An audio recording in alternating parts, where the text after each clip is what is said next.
আমি আমরা গাইব নিত্যানন্দ জগৎ গুরু গৌর বাঞ্ছা কল্পতরু নিত্যানন্দ জগৎ গুরু গৌর বাঞ্ছা কল্পতরু নিত্যানন্দ জগৎ গুরু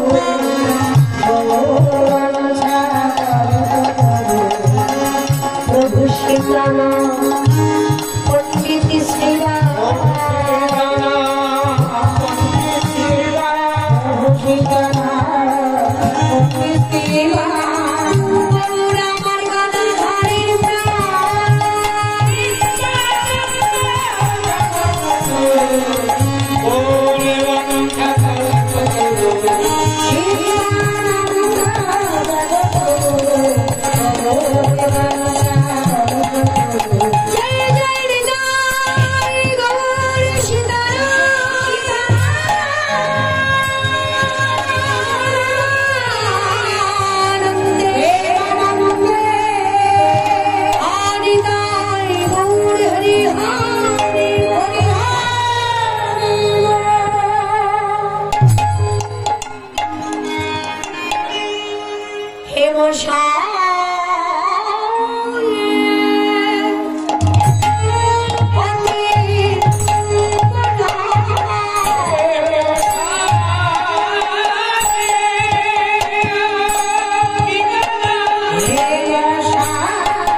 Krishna Chaitanya Maha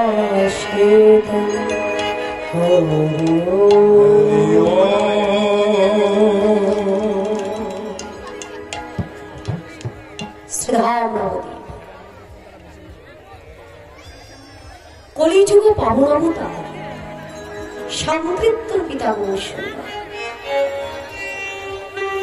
যিনি সংকীর্তনের পিতা, সারৈশ্বর্য পরিপূর্ণ ভগবান, জ্ঞানাতীত ধ্যানাতীত, সর্ব কারণের কারণ আমি যিনি, আজ মধ্যাহ্নকালে নদিয়া রাজপথ আলোকিত করে মহাপ্রভু যখন অজালম্বিত বাহু উত্তোলন করে দাঁড়িয়ে আছেন, বৈষ্ণব মহাজন এক পাশে দাঁড়িয়ে আমার গৌরাঙ্গের মাধুর্যপূর্ণ রূপ দর্শন করে আজকে বর্ণনা করবে। ও নদিয়া নাগরিকগণ,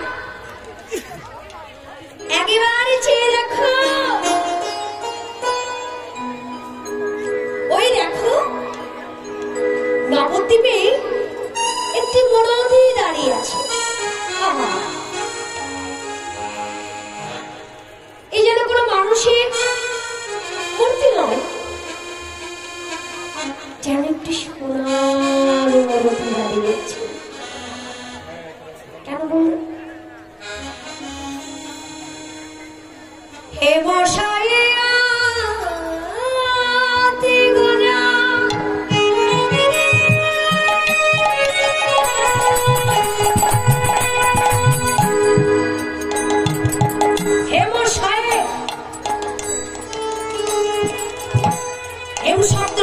সোনা, একথা সবাই জানে।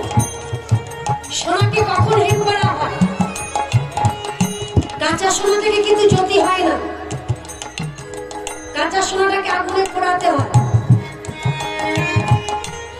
কাঁচা সোনা আগুনে পোড়ালে সেই সোনাটা যখন গলে যায়, গলিত সোনা থেকে একটা জ্যোতি প্রকাশিত হয়। কাঁচা সোনার জ্যোতি আর গলিত সোনার জ্যোতি কিন্তু একরকম নয়। তাহলে কাঁচা সোনার জ্যোতি একরকম, আর এই গলিত সোনা থেকে যে জ্যোতি প্রকাশিত হয় সেই জ্যোতিকে বলা হয় হেম। তাহলে কাঁচা সোনা গৌর নয়, আমার গৌর একেবারে পাকা সোনা হয়ে এসেছে। যার জন্য বললেন হে মশাই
এই নবদ্বীপের কথা বলছি না, ওই নবদ্বীপের কথা বলছি, ভারতবর্ষে যে নবদ্বীপ অবস্থিত। তা সেখানে গেলে শুধু নবদ্বীপ দর্শন হয় না, সেখানে গেলে গৌরাঙ্গ দর্শন। সোনার গৌরাঙ্গ বাড়ি আছে। তাহলে অনেকেই যারা গেছেন তারা দেখে এসেছেন যে সোনার গৌরাঙ্গ বাড়ি। নবদ্বীপে গিয়ে যে কোনো রিক্সাওয়ালা টোটোওয়ালাকে বলবেন যে সোনার গৌরাঙ্গ বাড়ি যাব, আপনাকে নিয়ে যাব। ভিতরে গেলেন, ভিতরে গিয়ে মন্দিরের গর্ভগৃহের মধ্যে দর্শন করছেন যে প্রভুর মূর্তি দাঁড়িয়ে আছে, সোনা দিয়ে তৈরি করা। এবার ওই সোনার মূর্তি দেখবার পর যখন বাইরে আসবেন তখন আর একটা জিনিস দেখবেন, ওই মন্দিরের দরজায় বড় বড় তালা ঝোলানো আছে।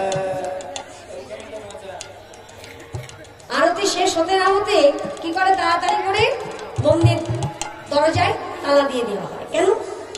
কারণ ওই যে সোনা দিয়ে তৈরি করা মূর্তিটা, আমার গৌরাঙ্গের ওই মূর্তিটা প্রাকৃত জগতের সোনা দিয়ে তৈরি। ওই সোনার প্রতি একবার যদি কারো দৃষ্টি পড়ে তার কি হবে? সঙ্গে সঙ্গে দেহের মধ্যে লোভ, লালসা, হিংসা, নিন্দা, কামনা, বাসনা একবারে সবকিছু একসঙ্গে জেগে উঠবে।